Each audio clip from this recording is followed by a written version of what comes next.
Armoured forces veterans day यानी कि भारतीय सशस्त्र सेना भूतपूर्व सैनिक दिवस, जो कि प्रतिवर्ष 14 जनवरी को मनाया जाता है। इस वर्ष ये 10वां भारतीय सेना भूतपूर्व सैनिक दिवस यानी कि आर्मर्ड फोर्सेस डे कलेक्ट्रेट सभागार गुना के अंदर बड़े धूमधाम से मनाया गया। देखें इसकी एक झलक। सर्वप्रथम विंग कमांडर आशुतोष शुक्ला, जिला सैनिक कल्याण अधिकारी गुना ने कार्यक्रम के मुख्य अतिथि कर्नल भानु प्रताप सिंह सेवानिवृत्त का स्वागत किया। साथ ही साथ सभी आगंतुकों, भूतपूर्व सैनिक, उनके आश्रितों का स्वागत कर मुख्य अतिथि से सभी का परिचय कराया। देखें एक झलक। सर्वप्रथम मुख्य अतिथि ने 12 मीडियम से आए हुए पदाधिकारियों से परिचय किया और उनका हाल जाना। मुख्य अतिथि द्वारा सभी आगंतुकों का 12 मीडियम से आए हुए पदाधिकारियों के साथ परिचय करते हुए इस दिन का महत्व बताया कि हमारे पूर्व सैनिकों, घायल जवानों, वीर नारियों और शहीद परिवारों की निस्वार्थ सेवा, बलिदान और राष्ट्र निर्माण में योगदान के प्रति सम्मान, कृतज्ञता व्यक्त करना और उनके कल्याण के लिए राष्ट्र के संकल्प को भी उन्होंने दोहराया। इसके साथ साथ भूतपूर्व सैनिकों को यह दिन उनके निस्वार्थ सेवा करने वाले सैनिकों के अदम्य साहस और समर्पण को सलाम किया। उसके बाद विंग कमांडर आशुतोष शुक्ला, जिला सैनिक कल्याण अधिकारी, ने इस दिन के बारे में प्रकाश डालते हुए और बताया। सभी भूतपूर्व सैनिकों का, वीरांगनाओं का स्वागत करता हूं इस आर्म्ड फोर्सेस वेटरन्स डे में। 14 जनवरी क्यों निर्धारित किया गया वेटरन्स डे मनाने के लिए? बिकॉज 14 जनवरी को हमारे पहले फील्ड मार्शल के.एम. करियप्पा साहब औपचारिक रूप से सेवानिवृत्त हुए थे। उनकी खूबियां को यानी एक आदर्श भूतपूर्व सैनिक माने जा सकते हैं। उन्होंने इंडियन आर्म्ड फोर्सेस को बहुत सारे युद्ध में विजयी होने में लीड किया था। आज ही के दिन 1953 में वो रिटायर हुए थे। मैं रिटायर तो नहीं बोलता हूँ, रीअटायर बोलता हूँ, यानी वर्दी बदलती है खाली, ठीक है। और उनके सम्मान में और सभी भूतपूर्व सैनिकों के योगदान के सम्मान में प्रधानमंत्री मोदी जी ने 14 जनवरी 2016 इसको आर्म्ड फोर्सेस वेटरन्स डे के रूप में घोषित किया और तब से मनाया जा रहा है। ये 10वां आर्म्ड फोर्सेस वेटरन्स डे है।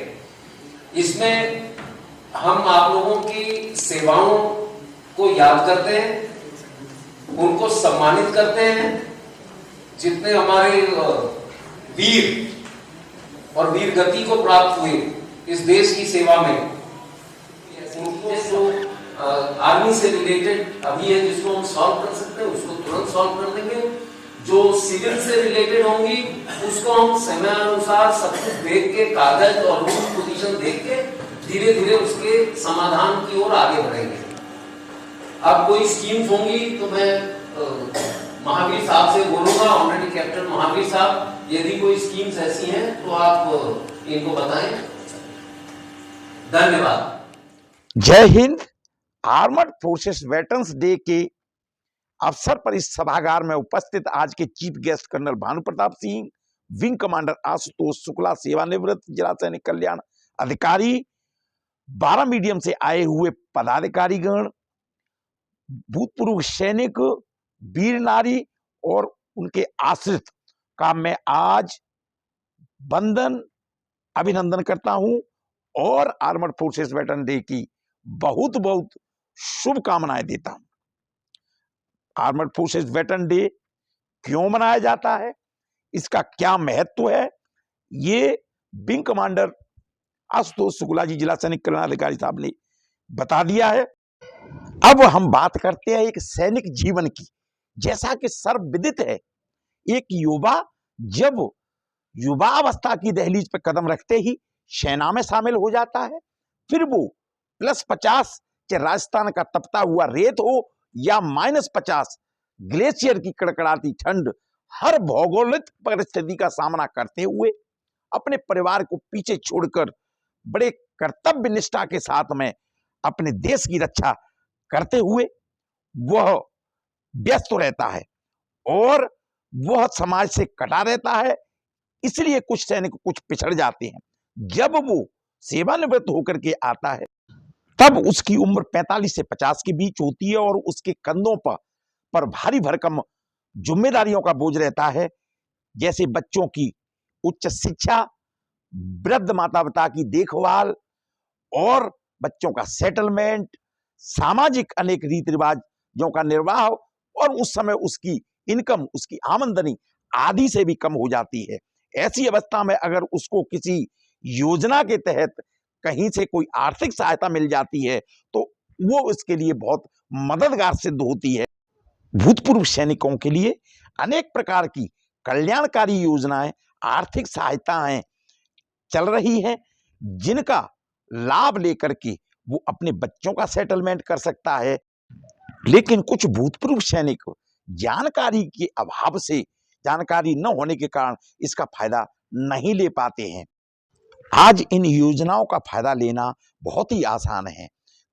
आप केंद्रीय सैनिक बोर्ड की वेबसाइट ksp.gov.in पर जाएंगे तो वेलफेयर स्कीम के अंदर क्लिक करके देखेंगे तो आपको पता चल जाएगा क्या क्या योजना है और उसके लिए आवेदन करने के लिए आपको क्या करना है, क्या डॉक्यूमेंट लगाना है, ये सारी जानकारी उसके अंदर विस्तृत रूप से दी हुई है। इसी तरीके से अगर राज्य सैनिक बोर्ड से आप लेना चाहते हैं तो राज्य सैनिक बोर्ड से भी ऑनलाइन अप्लाई करना पड़ेगा और इसकी वेबसाइट है sainikkalyan.mp.gov.in। यदि हम पेंशन की बात करते हैं तो पहले पेंशन बैंक के द्वारा जो मिलती थी वो CPPC बैंक के पर्टिकुलर CPPC द्वारा डाली जाती, यानी कि सेंट्रल पेंशन प्रोसेसिंग सेल द्वारा।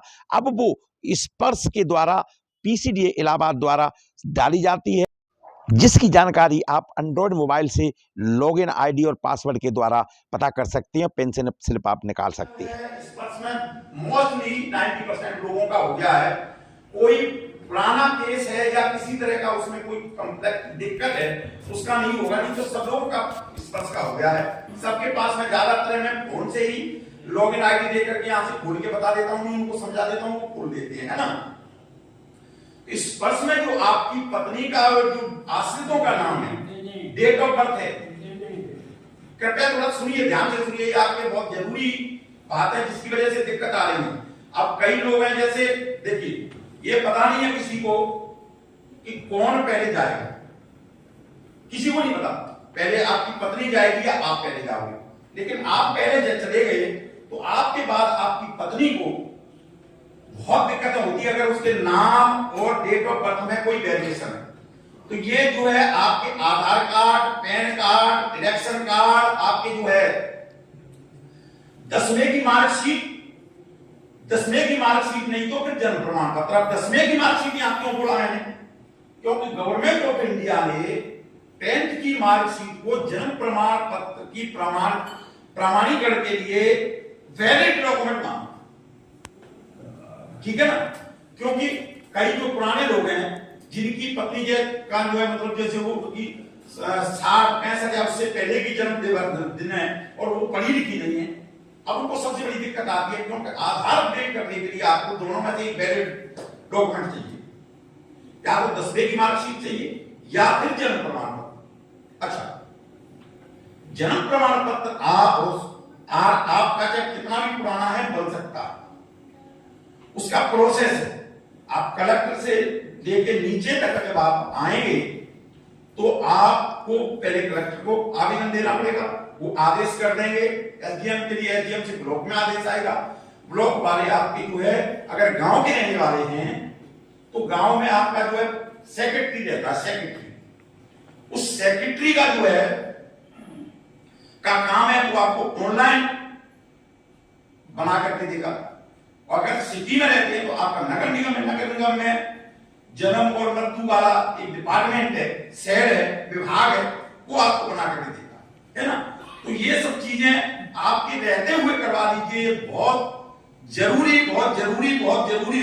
इंपॉर्टेंट चीज है, क्योंकि जिसका ये सब कुछ सही है, आज आप घर बैठे यहाँ पे आने की जरूरत नहीं है। आप हमारे पास बाद में आओ, अपने मोबाइल से पास के किसी भी साइबर कैफे से अगर आपका जो है स्पर्श के थ्रू जो डिटेल है, अगर आप उसमें सबमिट कर देते हैं तो आपकी पेंशन 5 दिन के अंदर अपडेट हो जाती, शुरू हो जाती। समझ रहे हैं मेरी बात? अगर सही है सब कुछ, सही नहीं है तो घूमते रहते हैं। कई लेडीज ऐसी भी हैं बेचारी मर गई लेकिन पेंशन शुरू नहीं हुई, कोर्ट केस हो। क्यों? कि अगर आपके नाम की स्पेलिंग में भी एक अक्षर भी दिक्कत है तो बाद में रिकॉर्ड क्या बोलता है, भाई इसका जो मैरिज सर्टिफिकेट लाओ और इस जो ये नाम है इसका डेथ सर्टिफिकेट लाओ। ऐसे बहुत केसेस हैं, क्योंकि यहाँ तो कम लोग हैं, रीवा में मैंने देखा ये बहुत दिक्कतें आई। कई लोग ऐसे मतलब कोशिश करते करते कोर्ट केस किया, ये किया, कुछ नहीं होने जाने वाला, वो होगा, टाइम लगेगा, आपको पता है ना। तो सबसे इंपॉर्टेंट चीज है जो एक्स सर्विसमैन अभी हैं और उनके डिपेंडेंट्स या पत्नी के नाम में किस तरह का variation of date of birth problem है, तो कृपया अनुरोध है वो अपने रहते हुए कराएं, तो आपके सामने बड़ी आसानी से हो जाएगा और बाद में कोई दिक्कत आएगी। क्योंकि आपके बाद ये सर्टिफाइड करना कि ये आपकी वैलिड पत्नी है, ये रिकॉर्ड को बहुत मुश्किल होता है।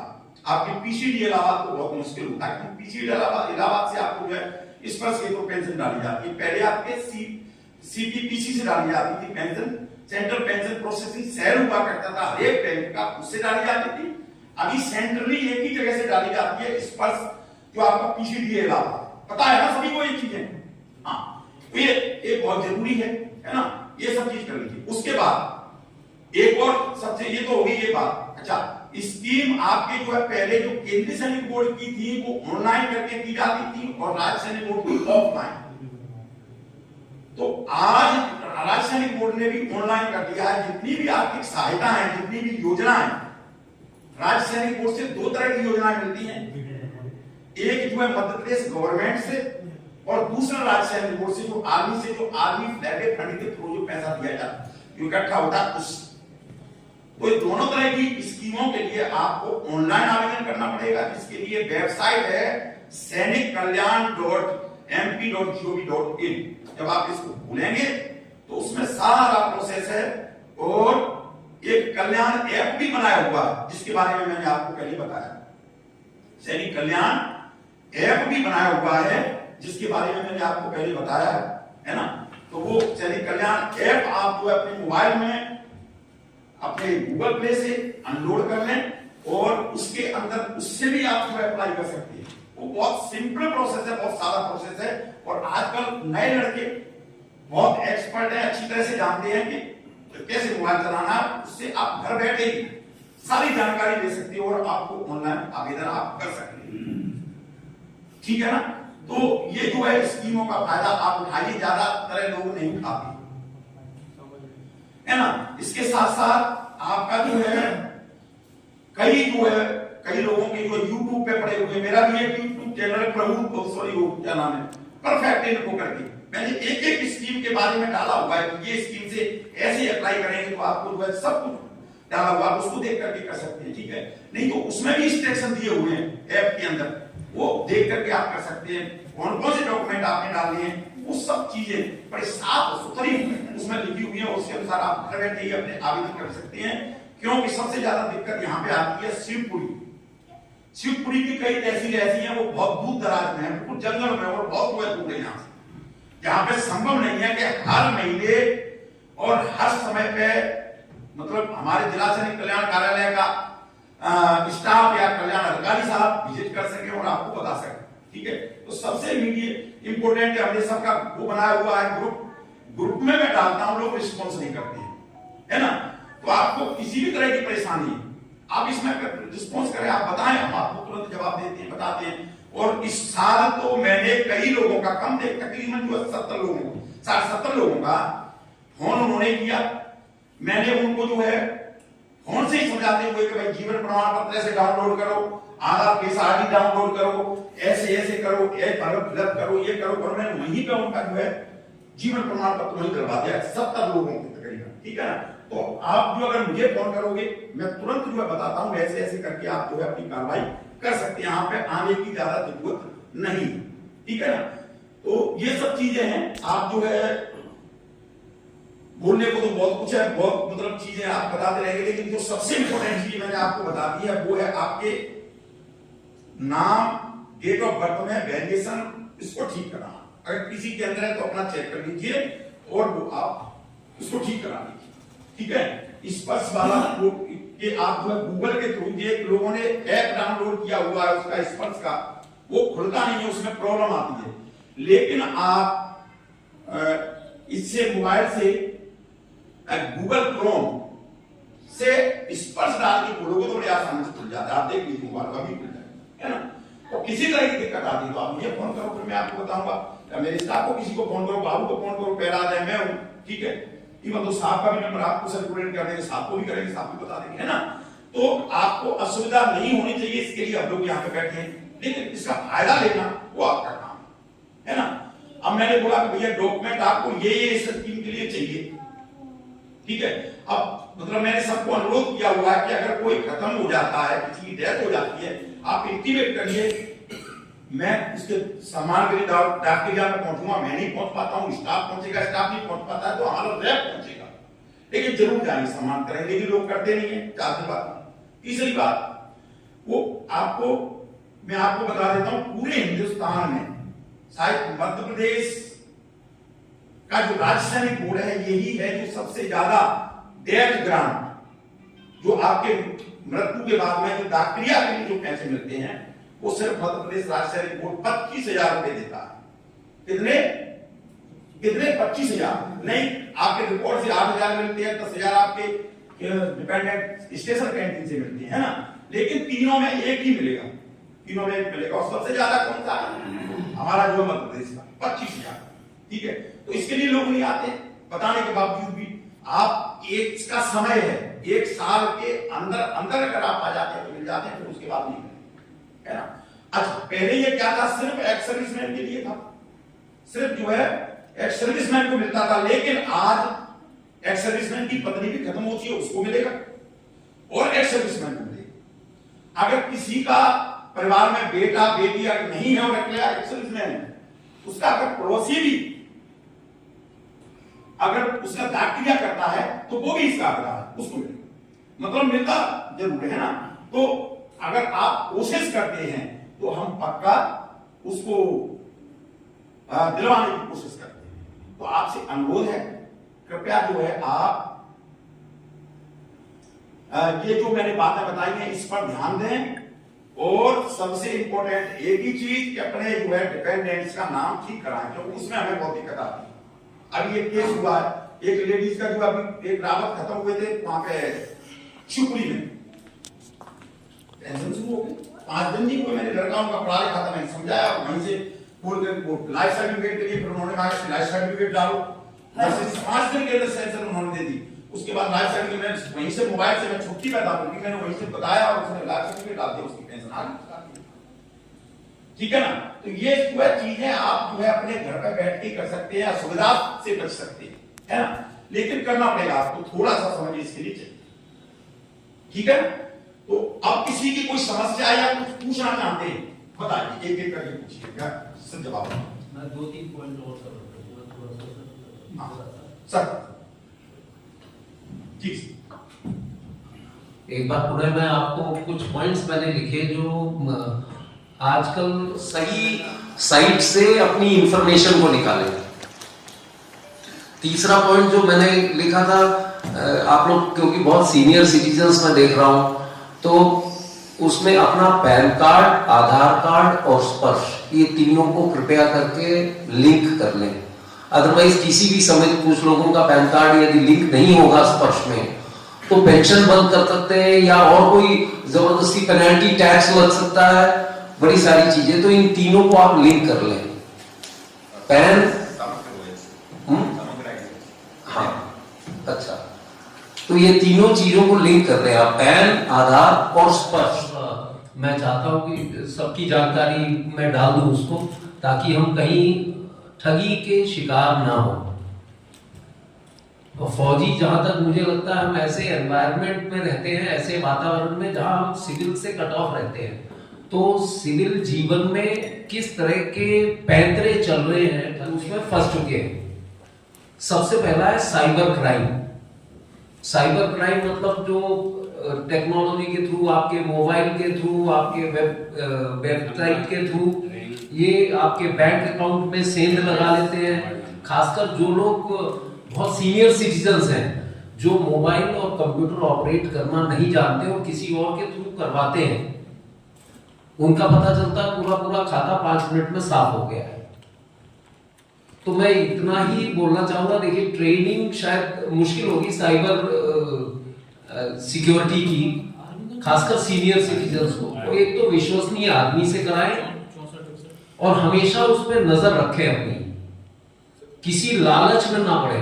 आजकल मतलब आप जब मैं कोई साइट अपने मोबाइल में ढूंढता रहूंगा तो बहुत सारे लोग ऑब्जर्व करते हैं, वो मेरी जरूरत समझते हैं कि अच्छा मैं इस साइट को ढूंढ रहा हूं, इसका मतलब मेरी ये जरूरत होगी। मान लो लोन के लिए मैं ढूंढ रहा हूं, तो बहुत सारी जगह से सही चीज मिलेगी, लेकिन कुछ ऑब्जर्व जो कर रहे हैं वो ये जान जाते हैं कि इस ऑफिसर को लोन की जरूरत है।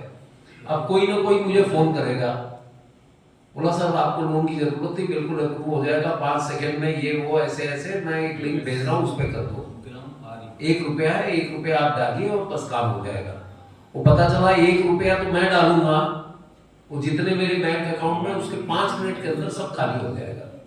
कल ही मैं एक और भी चीज सुन रहा था, किस तरह से कैसे कर रहे हैं लोग सिम कार्ड बदल के, और बल्कि आईफोन को बहुत सिक्योर माना जाता है, लेकिन सिम कार्ड बदल के और पैसे पूरे कर लेते हैं। तो साइबर ठगी से आप लोग 4 बार ठोक बजा के इलेक्ट्रॉनिक मीडिया पे कुछ भी करें, वो एक चीज है। दूसरी चीज साहब बात कर रहे थे वेबसाइट पे, कि आप वेबसाइट पे जाके देख सकते हैं, कोई भी केएसपी की है, आरएसपी की है, कोई भी वेबसाइट खोले, कृपया करके पहले ये इंश्योर कर ले कि वो वेबसाइट सही ऑथेंटिक वेबसाइट है। उसका बेसिक एक सबसे आसान जो वो है वो HTTPS साथ में लिखा रहता है।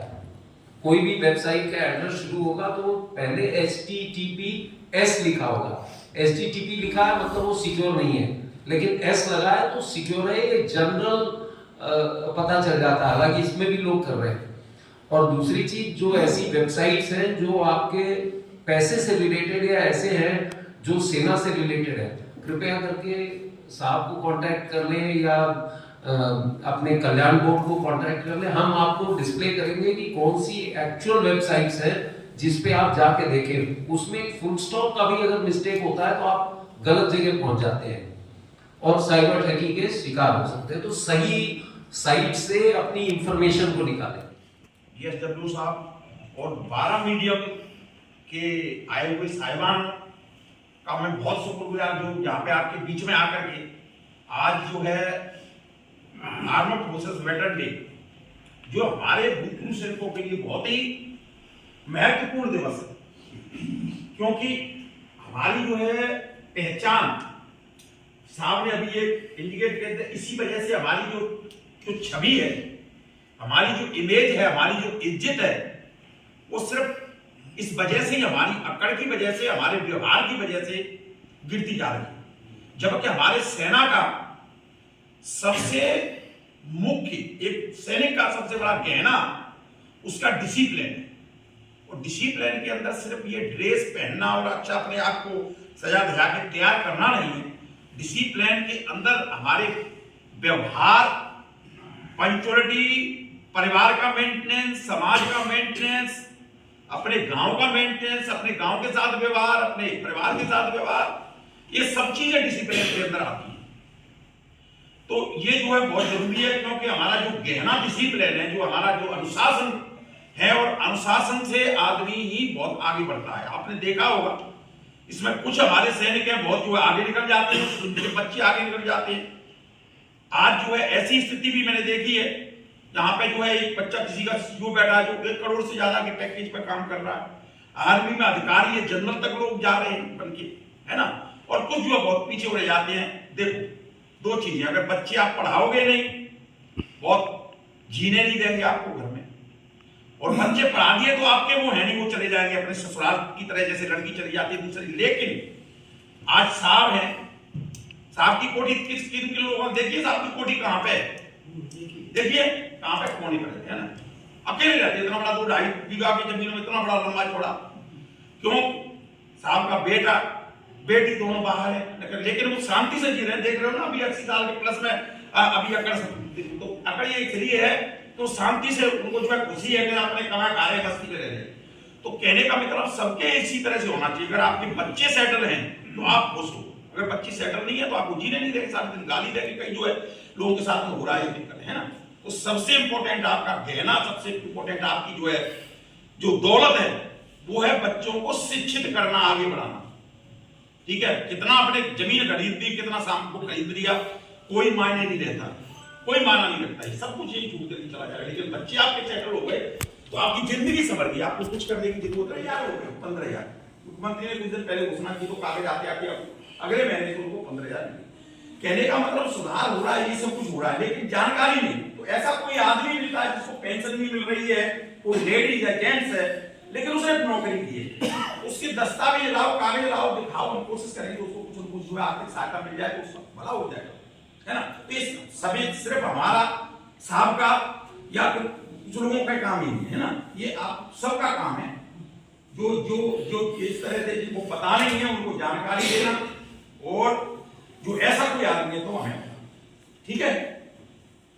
मैं फिर एक बार तहे दिल से सभी का जो है बहुत बहुत धन्यवाद, जो अपना समय निकाल करके हमारे पास जो है इसमें आज मीटिंग में शामिल हुए, अपना समय दिया।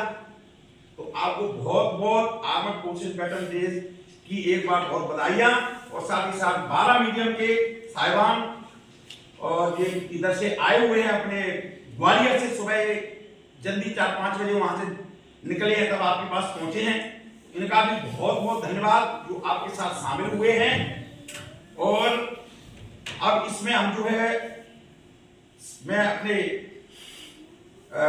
DSW साहब को, जिला सैनिक कल्याण अधिकारी साहब, विंग कमांडर आशुतोष शुक्ला साहब से अनुरोध करूंगा कि सबसे पहले हमारे सीनियर वेटरन, सबसे सीनियर जो हमारे भूतपूर्व सैनिक और यहाँ इस जिला सैनिक कल्याण कार्यालय के फाउंडर भी बोल सकते हैं आप, जो है जिन्होंने यहाँ पर लेकर के आए हैं, तो कर्नल भानु प्रताप साहब को शॉल और श्रीफल देकर करके सम्मानित करें। विंग कमांडर आशुतोष शुक्ला साहब, सेवानिवृत्त जिला सैनिक कल्याण अधिकारी। कर्नल भानु प्रताप सिंह सेवानिवृत्त 80+ हैं और गुना के ही रहने वाले हैं। सुबेदार क्लर्क नारायण झा सेवानिवृत्त, खुद मोटरसाइकिल से चलते हैं और 90+ के हैं। सिपाही महेंद्र सिंह नन पेंशनर हैं और इनको पेनरी ग्रांट केंद्रीय सैनिक बोर्ड से मिलता है।